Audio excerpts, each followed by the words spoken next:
povo sofreu demais na mão da igreja, assim, sabe? Na Idade Média. Eu acho que o povo Não foi na mão da igreja. Nós temos que entender o contexto de igreja da Idade Média. Né? Porque quando o Império Romano perde as suas forças de Estado nas fronteiras dos bárbaros e os bárbaros começam a dominar o Ocidente, o imperador tem que fugir. E quem é que ia conseguir fazer a ponte entre o que restou de Império Romano e os bárbaros para não destruir e dizimar o povo romano do Ocidente? A igreja. A igreja. A partir do momento em que a igreja ganha esse título de pontífice, ou seja, que constrói as pontes, que liga as pessoas, ela passa a ter uma autoridade diante do império. E quem que não queria um título clerical para se mostrar diante do imperador como pessoa boa? Não eram padres e bispos corrompidos. Era gente corrompida que se tornava padre e bispo. Infiltrados. Era o contrário. Infiltrados. Caraca. Em troca de títulos eclesiásticos, porque é a igreja que começou a mandar. Sim, você tem razão. Então, não é a igreja que fez o que fez.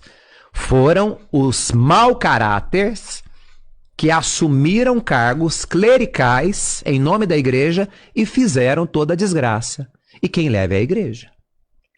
Tanto que depois nós vamos ter a reforma protestante, a contra-reforma protestante, para poder justamente separar o joio do trigo. Né? A vida monástica nessa época, o grande mosteiro de Cluny, na França, que vai resgatar a questão do celibato, porque o pai passava o seu título de cardeal para o filho. Se ele era um monsenhor, se ele era bispo, se ele era cardeal, o filho herdava. E era casado todo mundo, então os filhos tinham a herança, posse, e perpetuava essa maldade. E os monges começam a pressionar pela obrigatoriedade do celibato, justamente para romper com esse vício que foi instalado entre esse povo mau caráter que entrou na igreja, dominou a igreja, inclusive viraram papas, porque tiveram todos os títulos. Vários papas vieram deste lugar do mau caratismo. Né? Não é porque era velho que era santo. Não se esqueça que todo mau caráter fica velho um dia. Então não é porque é velhinho, coitadinho. Coitadinho não, vamos saber a história dele. Porque todo mau caráter envelhece, se não morrer antes. Sim. Então dizer que a igreja errou na Idade Média é uma estupidez. Você tem razão. Porque ela foi, ela foi penetrada. A igreja não faz mal a ninguém. São as pessoas que fazem. São as pessoas. Quem criou os hospitais? Quem criou as escolas e as universidades? Sim, quem criou as creches e os orfanatos? Quem criou os asilos? Quem criou as maiores instituições que cuidam de gente no mundo até hoje? A Igreja Católica Apostólica Romana. E até hoje, veja o número de hospitais, de asilos, de orfanatos que são mantidos pela Igreja Católica, pelo povo católico, pelos católicos, religiosos ou não. Então dizer que a Idade Média a igreja fez e aconteceu é assinar um atestado de burrice. É não conhecer a história.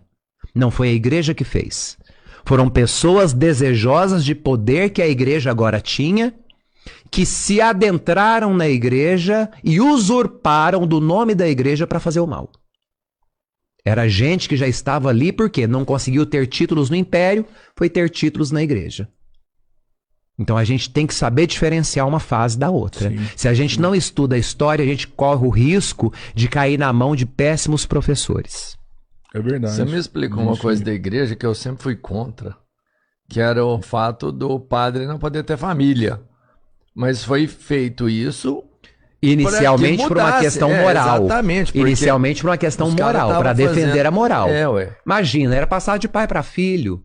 O poder não, as filhas não de um cardeal era, poder, né? Era tudo poder. Era as poder. Filhas, o cardeal ele tinha título de príncipe.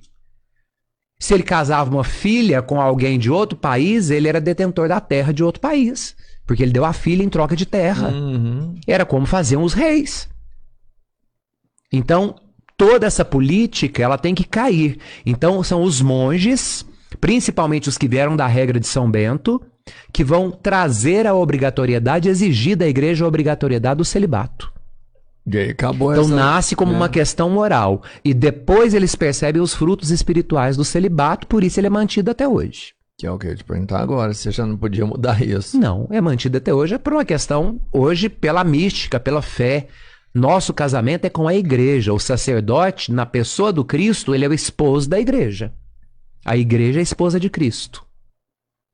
Por isso, a submissão da igreja ao Cristo. Por isso, a religião é patriarcal. É por isso que o homem, ele não cobre a cabeça na igreja. Homem nenhum pode entrar com a cabeça coberta numa igreja, no cristianismo. Por quê? Porque ele é reflexo do Cristo, do Criador, do Pai. A mulher, por ter sido tirada do homem, ela cobre a cabeça. Sério? Porque É por ela isso? está para o homem. Então a mulher cobre a cabeça, tanto que no catolicismo, até antes do Vaticano II, o concílio, era obrigatório as mulheres usarem o véu, né? Mas demonstrando a sua pureza, a sua castidade e a sua dignidade diante de Deus. Não é para as pessoas te verem que você usa véu. Você usa véu diante de Deus, como esposa consagrada. Então, Cristo é o esposo, a igreja é a esposa. Tanto que quando vocês vão casar, a prece que o sacerdote ou o diácono ou o ministro faz sobre o casal é justamente essa, dizendo para o noivo amar e respeitar a sua esposa, assim como Cristo amou e respeitou a sua igreja. Ou seja, a mulher não é objetificada no cristianismo.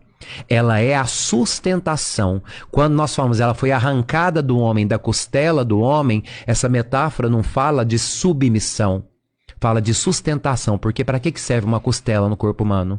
Para te sustentar. Para sustentar o corpo e para proteger os órgãos vitais. Essa é a função da sua esposa.